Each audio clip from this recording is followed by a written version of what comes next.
What is up, Steelers Nation? Thank you so much for jumping on to another episode of All Steelers Talk. I'm Noah Schreckbein, joined always by my main man, Steven Thompson. Find us on youtube.com/All Steelers Talker. Subscribe anywhere you get your podcast. The Pittsburgh Steelers, man, they had a very, very wild start to this week, bringing in, or requesting, I should say, at least one offensive coordinator candidate, and expected to talk to another one, getting on the board early and with some bangers, I would say. On top of that, TA expected to come back, lead this defense in 2024, but there's another coach that is on his way out of Pittsburgh. And before we head out of here, we'll definitely talk about one major media analyst, one guy who is very well respected in the NFL realm, who has been respected for a long, long time, doing just maybe the worst thing you can do with your Defensive Player of the Year vote. We'll dive into that in a little bit more. It's a beautiful day here in the Berg. I don't know. It's not cold. It's like 50 degrees outside. It's been raining, but who cares? I will take rain and sunshine all day long. How are you feeling, my friend? I'm feeling good. You know, I think the Steelers are just waiting to get through some other candidates before they send me their request to interview me for the offensive coordinator job. So I'm just waiting on that. I'm waiting patiently, but I'm enjoying my days nonetheless. What's the expected salary? You get a call. You get a call for an OC job. What's your asking price? I don't pick up the phone for anything less than 8 figures. Let's be real. You think Matt Canada was making 8 figures? You think that's No, I don't know, right? Because no, it was like 800 something. Even like the highest paid head coaches, right, are only like 10 like 20 million. Like, yeah, 10, 11 million dollars, something like that. Yeah, there ain't no way. I can't imagine coordinators even come close to that. But no chance. I would say 8 figures, no doubt. I'm giving you at least 3 400-yard games in a season, especially if you give me 17 weeks. No doubt about it. The Pittsburgh Steelers, they have not called Stephen Thompson. They have called 2 names, or at least one, believed to have called, in the works for another, bare minimum. According to NFL Network's Mike Garofalo, the Pittsburgh Steelers have requested an interview with the Los Angeles Rams quarterback coach and passing game coordinator Zach Robinson. And then according to NBC's Peter King, the Steelers are going to talk to USC senior offensive analyst and former Arizona Cardinals head coach Cliff Kingsbury. 2 huge names to start this one off. I think for everybody who was sitting around worried that it was going to be a slow and a bit painful and maybe some underwhelming names to appear on the Steelers offensive coordinator candidate list, to start off with those 2, I think is as good as it gets right now. You heard the news back-to-back days. What were your thoughts as these 2 were flowing in and the Pittsburgh Steelers put themselves on the board looking for an offensive coordinator? Well, I was really excited about both. I feel like this is definitely new blood. It's younger guys. It's guys who I just think come from the right kind of, I guess, we've used this over and over again, but coaching trees, guys who just, I don't know. I love where they came from, and I love what they have kind of put on, what their resume looks like. It just seems like the offenses they've worked in are modern. The ones that they've called are innovative, and they get playmakers in space and everything like that. And these guys both have great experience with quarterbacks. It's a little different just in terms of their levels of experience. Kingsbury's more experienced, but are you happy with it? Like, I don't know. I just don't know what to make of Cliff Kingsbury's experience as a head coach in the NFL, because the bulk of his resume is built as a college coach.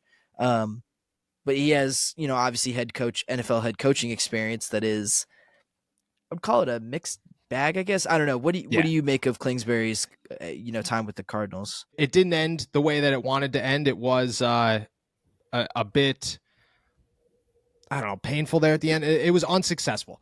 But that being said, he was a head coach. And I think you could take a head coach, make him an offensive coordinator. I think that boosts some things. And I think that gives him another opportunity to kind of see, hey, if offense was your strength, which clearly it was, maybe that's the way to go about it. Less pressure. You don't have to build a defense. You don't have to worry about putting anything together. It's just, hey, this is what you do. You build an offense, you structure an offense, you call the plays. I think that might work in their favor. On top of that, I love his quarterback tree, which we'll obviously dive into. But when it comes to just taking a step from a head coach to an offensive coordinator, I'm less skeptical than I think a lot of people, just because I think those are 2 totally different jobs in the NFL. Yeah, and I kind of agree. I mean, just putting less on his plate, letting him not have to worry about the other side of the ball, which I don't think Kingsbury has a huge interest in. No.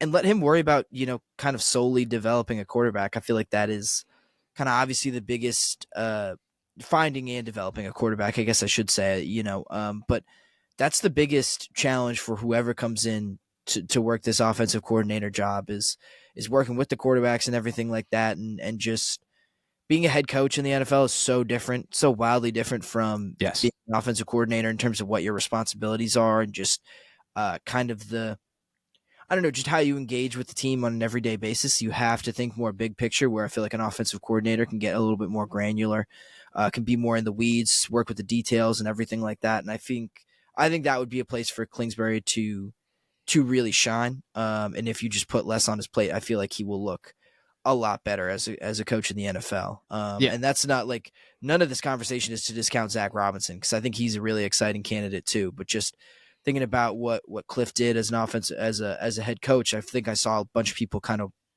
feel a little wary about what he's done as a head coach and think that it won't translate to the NFL. And I don't know. I just kind of disagree with that. I feel like I'm still really excited about it just because, I don't know, because you let this guy kind of work an easier job, quite honestly, like a more focused job. And I think he'd really shine. Like if you just make it all about schematics for him, I think you'd be really happy with the results you get. Yeah, you're looking for a guy, if you're the Pittsburgh Steelers, that knows how to develop quarterbacks, and you could have your thoughts on Kingsbury's success in the NFL or lack thereof in the NFL. But you also got to look at it like Kyler Murray has been less than impressive as an NFL quarterback, and that obviously plays a role. But the quarterbacks that this guy has worked through, has developed. I mean, the list is deep. I didn't realize how deep the list is, but it's Baker Mayfield, Patrick Mahomes, Case Keenum, obviously Kyler Murray, Caleb Williams. You have like 2 or 3 other 5-star quarterbacks in there that he helped turn into college studs. The guy knows what he's doing when it comes to quarterback. I think that's what the Pittsburgh Steelers are looking for. I mean, Mike Tomlin laid it out. He said directly, we are looking for somebody who has experience developing quarterbacks and who is almost a quarterback whisperer. And that's what Cliff Kingsbury is. And here's the thing is, this is a start. Like, this is not the, hey, if you had to pick between these two, which would you pick? This is just the beginning. And if the Pittsburgh Steelers are starting with Sean McVay's passing game coordinator, which I think we should dive into that here, and Cliff Kingsbury, I mean, I'm as excited. These are as top of the line as it could possibly get for the Pittsburgh Steelers. Like, if you thought, oh, this is going to be underwhelming and I was going to be disappointed, that belief should be out the door, because at this point, this is where you want them to start if you're a Pittsburgh Steelers fan. When it comes to Zach Robinson, I think my only worry is, man, dude, Mason Rudolph and Kenny Pickett are not Matthew Stafford, and the Steelers do not look like they're going to have a Matthew Stafford unless like a Kirk Cousins comes to town for the Pittsburgh Steelers this offseason. That might play a role, but in the grand scheme of things, I think to learn from a guy like Sean McVay and to come in here and not be a head coach, just be an offensive coordinator, I'm very intrigued with what this guy can do. And I like the new blood. Like, I like this guy isn't an offensive coordinator, but he's been learning the offense and he's been learning what to do. A lot of times that works out in a really, really good way for a lot of teams. And I would like to see if the Pittsburgh Steelers could be the next one. Yeah, and I guess I get that because, look, first of all, Robinson doesn't have NFL play calling experience. He's been a position coach, been a pass game corner, been a quarterbacks coach, but not quite making it up to offensive coordinator range yet. I think the other thing and in that sense, I worry about his flexibility, I guess I would say. This is a guy who's focused almost entirely on passing and, quarterbacks and wide receivers and things like that as far as his NFL coaching experience goes. And the Steelers have 2 great running backs, and I think an offensive line that is getting better and going to get better over the offseason. So just how ready is he to kind of maximize that part of the Steelers offense? How ready is he to kind of adjust and lean on? And this goes for Kingsbury too, I think, although to a lesser degree. But, is he ready to kind of adapt and meet the Steelers' needs where they are? Not just kind of come in and say, hey, this is my system. This is what we're going to run no matter what. Is he going to be able to tailor an offense to who the Steelers are and who their personnel are? I think is the biggest question with a guy like that. Yeah, exactly. You have to look at it and say, this guy has developed quarterback, or has helped offenses work well with quarterbacks. I mean, Baker Mayfield literally rejuvenated his career in 5 games in Los Angeles last season. And you got to believe that Zach Robinson played one hell of a role stepping in there and getting that guy ready and getting that guy prepared in as quick of a manner as he did. I don't want to discredit Robinson because I think that it's the right path for who the Pittsburgh Steelers are and where they're trying to go. But again, what you said is 100% correct. You have to, if you're the Steelers and you're sitting there and you're Omar Khan and you're Mike Tomlin and you're Art Rooney, you have to make sure that this guy knows both sides of the offense and that he's able to develop a passing game through the running game. And, you know, this isn't going to be a one-sided, because that's what Matt Canada was a one-sided coin. This was we are going to throw the football, and when they tell me to run the football, I am going to complain about it because I don't want to do it.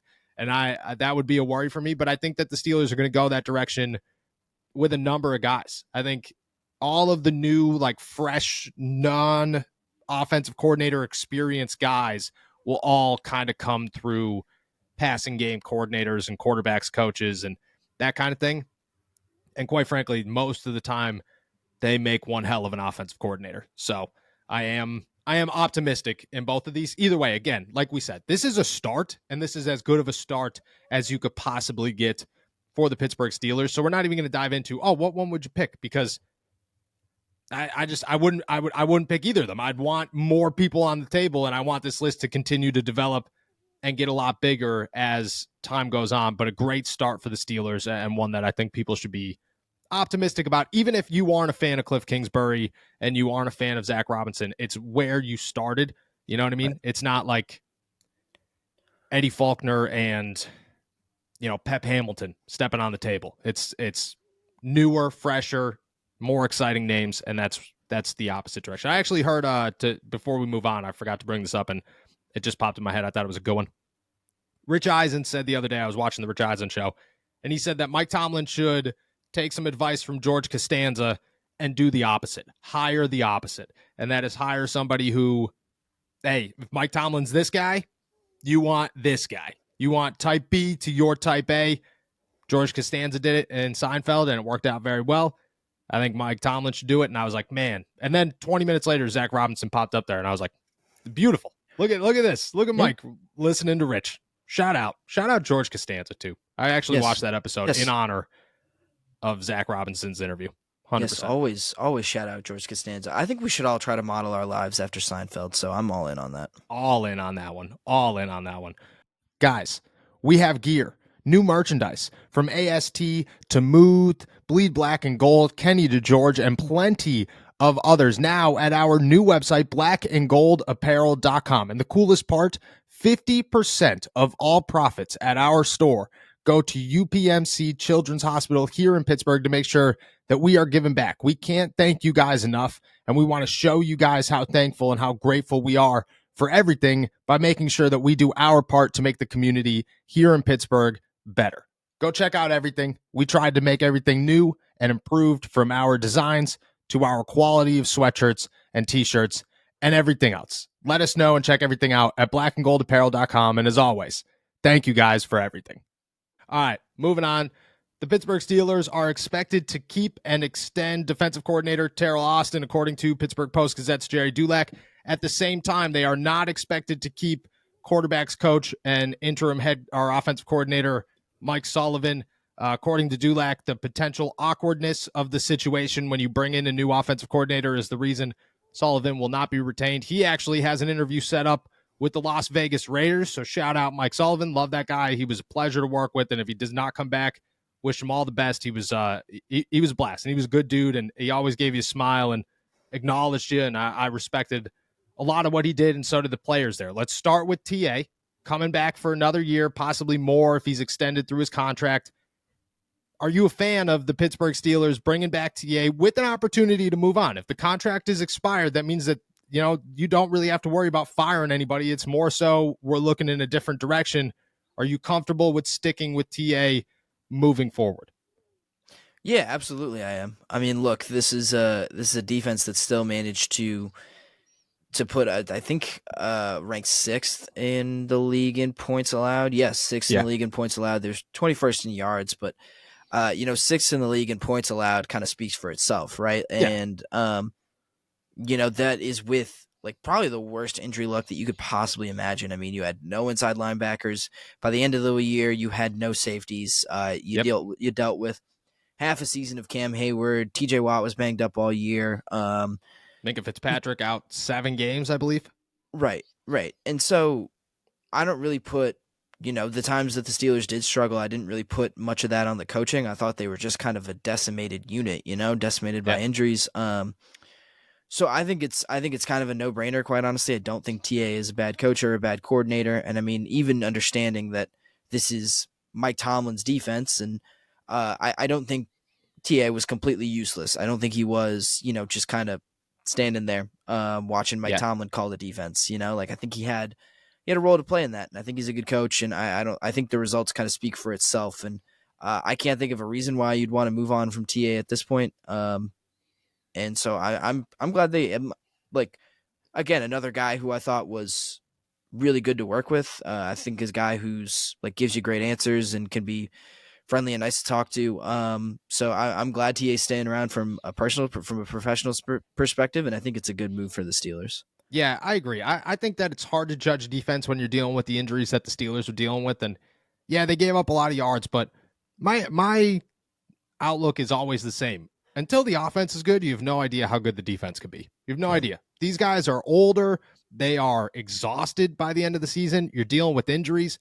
If you look at the positives, if you try to ignore, you gave up a bunch of yards. Yeah, well, you didn't give up a bunch of points, which I think is, every week outside of, I don't know what, 3 or 4 games, the Steelers were in contention to win that game. It was the offense that lost it. It was not the defense. And you could blame, Houston. That was the defense. San Francisco. That was everybody.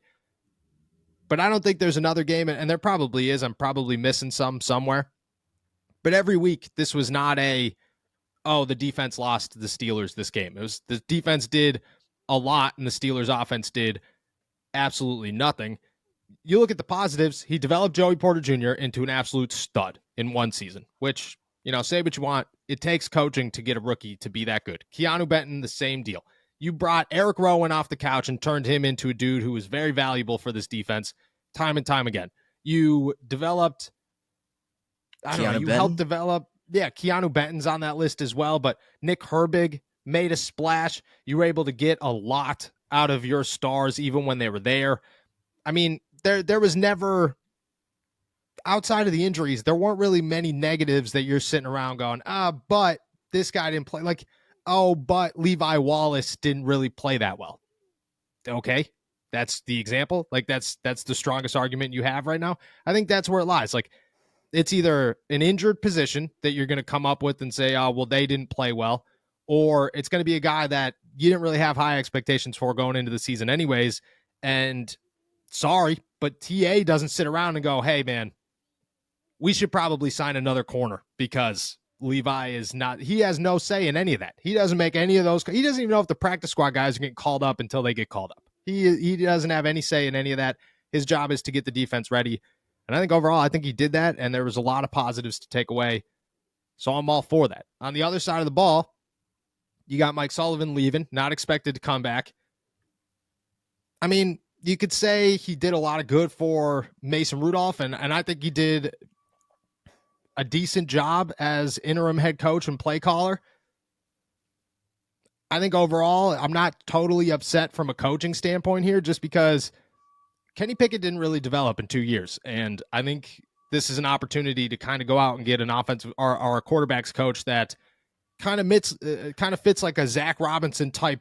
This guy has a ton of potential instead of, kind of sticking with the old school way of the Pittsburgh Steelers.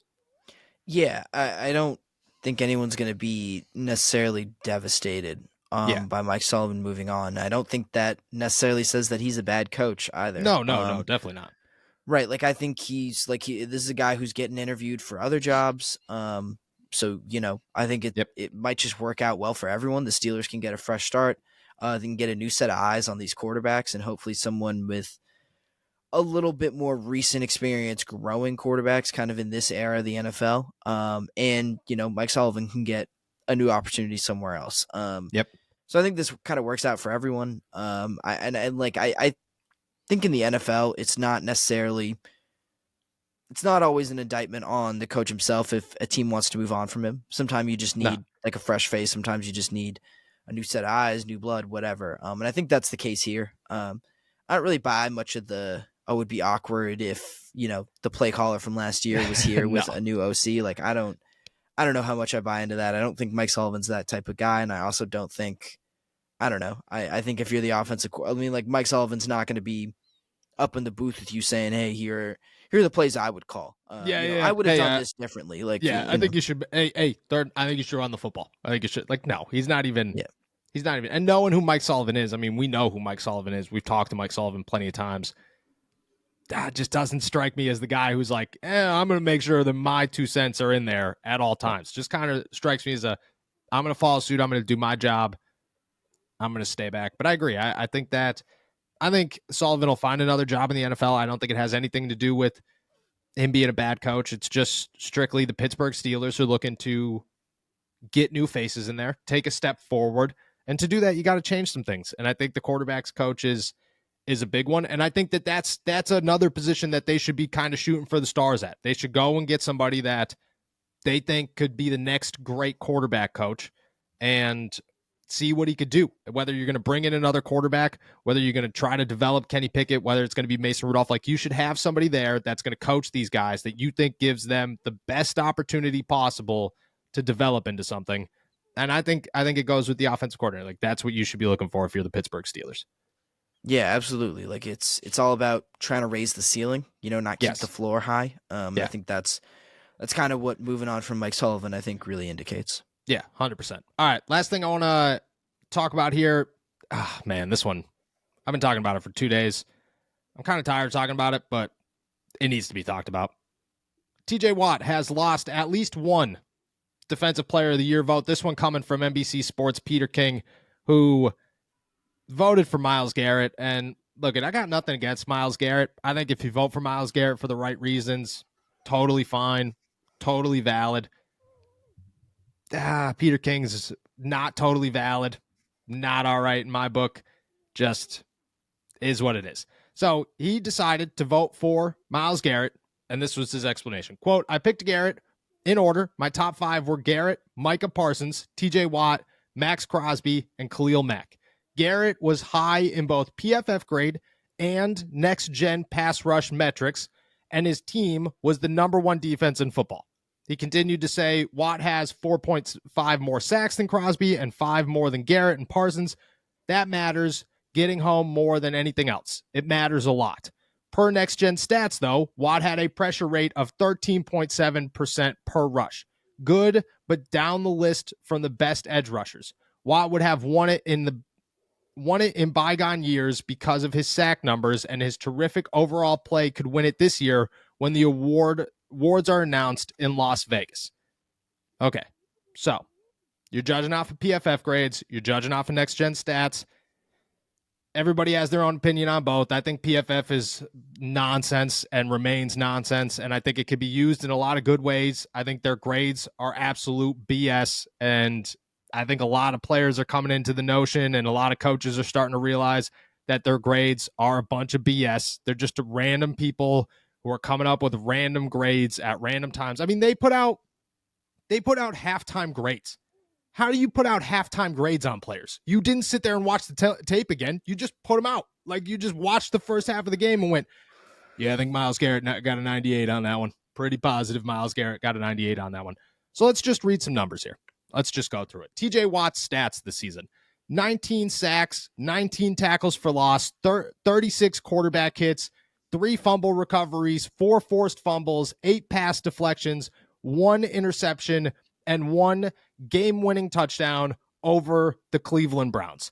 Now, Cleveland Browns defensive end, Myles Garrett, 14 sacks, down 2 sacks from a year ago, 17 tackles for loss, down 1 tackle for loss a year ago, 30 quarterback hits, 1 fumble recovery, 4 forced fumbles, 3 pass deflections. Let's dive into the PFF grades just to lay everything out here. Myles Garrett, top-ranked edge rusher in the NFL per PFF. A 93.6 grade on the season. TJ Watt, 91.9. Rush defense, Myles Garrett, graded a 78.4. TJ Watt, an 80.7. Pass rush grade. Myles Garrett, 94.7. TJ Watt, 91.7. Coverage grade. Myles Garrett, 59.5. TJ Watt, 70.6. You add those up and you divide them by 3 or however you go about it. I don't know how PFF does it. Does not equal 93.7 and a 91.7 or whatever it is. Either way, TJ Watt does not get a vote from Peter King. Shout out PFF. You hear all that nonsense. What are your thoughts? Well, here are my thoughts. I don't hate PFF, I think, as much as you do. But I think I look at their use of kind of predictive stats, their use of like these kind of, well, this guy did everything he was supposed to do on this rep and he won, like he won his individual, his one-on-one, whatever, however you want to put it. I mean, I think predictive stats really only go so far, especially in a sport like football, when you're not actually finishing off the play, you know? Yep. Because like, this isn't baseball where you're gonna get your turns to hit every time, like you're gonna get your turn to field every time, you're gonna get your pitch, whatever. So like as long as you're doing the right process, you're gonna get a hit, you're gonna get a strikeout, whatever you want, you're gonna get good results. This is football, man. Like teams can isolate you, teams can run away from you, teams can take you out of games. No one was able to take TJ Watt out of a game this year. Nope. And that's what led to him getting 19 sacks and 19 tackles for loss. Like that, there's a reason why he's leading the league in these categories, and it's because he is impossible to take out of a game. You know, he wrecks games no matter what opposing defenses or opposing offenses try to do to contain him. And so I think predictive stats only go so far when they're not aligning with the actual counting stats that we've used for the better part of the last century. Yes. And I get it. Like football's evolving. You got to be able to look at the game from different ways. I feel like I'm a stats guy. I'm an analytics guy, but like at some point the actual results have to matter. You know, we can go crazy over these predictive stats as much as we want, but I mean, just like look at what's actually happening on the field, you know, look at what's actually being produced. And I feel like that should tell the story more than, I don't know, these stats that are, like you said, arbitrary. Like we're not comparing the same things. No. Like I'm sure you saw the JJ Watt thing about PFF grades. Like they just don't line up with NFL coaching grades. And I think that's another big point, is that we're just not talking about the same things. You know, like there's a million people out there making their own grades and making up, you know, stats like win rate and EPA and everything like that. Like we got to be able to talk about the same thing if we're going to compare guys. And the only thing we have right now to do that is, you know, the counting stats, sacks, tackles for loss, actual tackles, things like that. Yep. I agree. Look at, and I'm not a grades guy at all. I'm not an analytics guy. I think analytics do play a place in football. I really, really, truly do. I don't think they should go into things like, I don't think predictive stats should go into something like an award or an honor or anything like that. I think what you do on the field is what you do on the field, and there are reasons for this. And I think that's the most difficult part about it, is if you didn't look at PFF, if Peter King watched every game, which he should as a voter, go and pick his guys and then sit down and watch the games. If you watch the games, you realize TJ Watt is double teamed all the time. He doesn't switch sides nearly as much as Myles Garrett does. I mean, we watched the playoff game, and Myles Garrett's getting completely taken out of the game by Laramie Tunsil. So the Cleveland Browns switched sides, and they put Myles Garrett on the other side of the game for the entire game. The Steelers would never do that. They'd put him over there for a snap or two, and then they'd put him right back to the right side where he plays all the time. That's where the difference comes in. Is it's all defensive dependent, it's all scheme dependent, it's all whatever. Like, and in this case, it just doesn't add up. TJ sat there and got double teamed and got all the pressure on him all season long, and all offenses were focused on taking TJ Watt out of games, and he couldn't do it. And he gave the Steelers opportunities in times. I mean, he literally won them a game this season.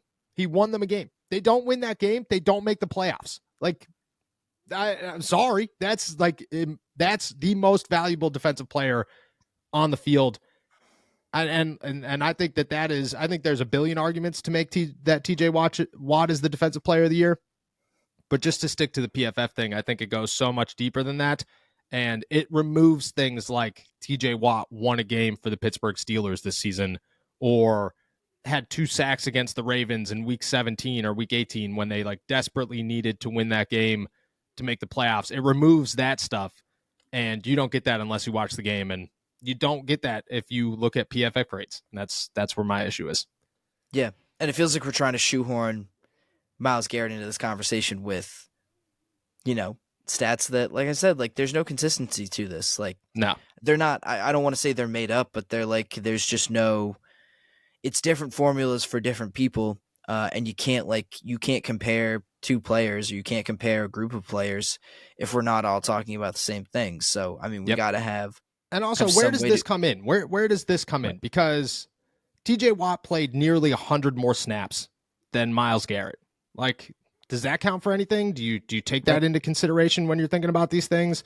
I don't know. I don't know what the line is and where it's drawn and what makes different. I mean, because you could even look at Max Crosby played 100 more snaps than TJ Watt did.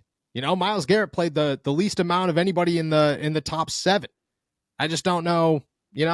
I think there's too much that goes into it if you just lay it out there and say, hey, look, these are the stats, and just watch the game. I think that's what you do, is you watch the games and then you decide, because there are weeks this season where Myles Garrett blocks a kick and scores a touchdown and wins a game for the Browns and looks unbelievable. And then there's games where TJ Watt wins a game for the Steelers and he looks unbelievable. And I think you have to determine it there. I don't think you should be looking at analytics and saying, oh, well, his pass rush rate was higher, so we're going to give it to him. No, I think you got to do more digging than that. That's where my issue comes in. Hopefully this is the only lost one to PFF grades, but I doubt it. And the more we move forward, the more it kind of feels like TJ Watt's not going to win Defensive Player of the Year, which in my opinion is nonsense. But I have not gone and watched every snap from Max Crosby and Micah Parsons and Myles Garrett, so maybe I should stop talking and go watch the film like everybody else. With that said, we're heading out of here. Thank you guys so much for jumping on to another episode of All Steelers Talk. Make sure to subscribe to us on YouTube, youtube.com/All Steelers Talk. Check us out anywhere you get your podcasts.